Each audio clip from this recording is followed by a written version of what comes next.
ঢাকার কাছেই এমন একটা পার্ক আছে যেখানে ঢুকলে আপনার মনে হবে আপনি যেন ফ্যান্টাসির দুনিয়ায় চলে এসেছেন। চারপাশে কৃত্রিম গাছ, দারুণ সব রাইড আর অসাধারণ ফটো স্পট। সো কোথায় এই লোকেশনটা এবং কিভাবে যাবেন চলেন জেনে আসা যাক আজকের এই ভিডিওতে। আসসালামু আলাইকুম এভরিওয়ান, কেমন আছেন আপনারা সবাই? আশা করছি যে অনেক বেশি ভালো আছেন। আজকে আমি বন্ধুদের সাথে চলে এসেছি সুন্দর একটা পার্কে। পার্কটা প্রকৃতির মতোই করে সাজানো, কিন্তু এখানে বেশিরভাগই কৃত্রিম ভাবে তৈরি করা গাছ এবং সাজসজ্জা, যেটা দেখতে সত্যি অসাধারণ লাগে। পার্কে ঢুকে প্রথমে চোখ পড়বে চারদিকের সুন্দর ডেকোরেশন আর সাজানো পরিবেশ। মনে হবে যেন একটা ফ্যান্টাসি গার্ডেনে ঢুকে গেছেন। এই গার্ডেনের মধ্যে বাচ্চাদের জন্য বেশ কিছু রাইড আছে, pirate boat, Mickey train, swing chair, bullet train, boat ride. এছাড়াও এখানে আরো বেশ কিছু রাইড আছে বাচ্চাদের জন্য, এবং এখানকার টিকিট প্রাইস খুবই কম। জনপ্রতি টিকিট মূল্য নিয়েছে আমাদের কাছ থেকে 150 টাকা করে। আর যদি বাচ্চার থাকে আপনার সাথে, বাচ্চার বয়স যদি 3 বছরের নিচে হয়ে থাকে, আই থিঙ্ক সেটার জন্য টিকিট মূল্য ফ্রি ছিল। আর না হলে সর্বোচ্চ 60 টাকার মতন। আমি আসলে বিষয়টি খেয়াল করিনি।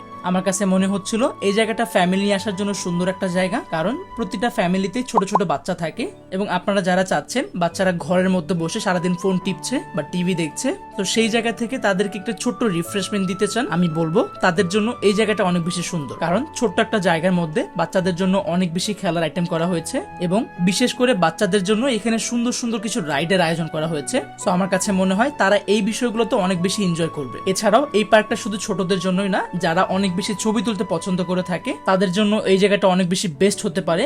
কারণ এই পার্কে অনেক কৃত্রিম গাছপালা রয়েছে এবং সুন্দর ডেকোরেশন আছে, যার কারণে ছবি তুললে ছবিগুলো অনেক বেশি মারাত্মক এবং অনেক বেশি সুন্দর হয়ে থাকে। আমি আজকে ঘুরে দেখলাম জায়গাটা সত্যি সুন্দরভাবে সাজানো, চারপাশে কৃত্রিম গাছপালা এবং সুন্দর কিছু রাইড, সব মিলিয়ে একটা ভালো সময় কাটলো আমার। যারা ছবি তুলতে অনেক বেশি পছন্দ করে থাকেন এবং বাচ্চাদেরকে নিয়ে ঘুরতে যেতে চান, সো আমি বলবো এই জায়গাটা তাদের জন্য অনেক বেশি পারফেক্ট একটা প্লেস। এবং এই জায়গা ঘোরা শেষ করে আপনারা যদি চান একটু রেস্টুরেন্টে খেতে যাবেন এবং ইকো একটা রেস্টুরেন্টে খেতে যেতে চাচ্ছেন কম বাজেটের মধ্যে, তাদের জন্য আমার কমেন্টে দেওয়া লিঙ্কে আপনারা চাইলে ক্লিক করে আমাদের আগের ভিডিওটা দেখে আসতে পারেন। সুন্দর একটা জায়গায় যেতে পারবেন এবং সুন্দর কিছু খাবার খেতে পারবেন। আজকের ভিডিও এই পর্যন্তই। ভালো থাকবেন সবাই। আসসালামু আলাইকুম।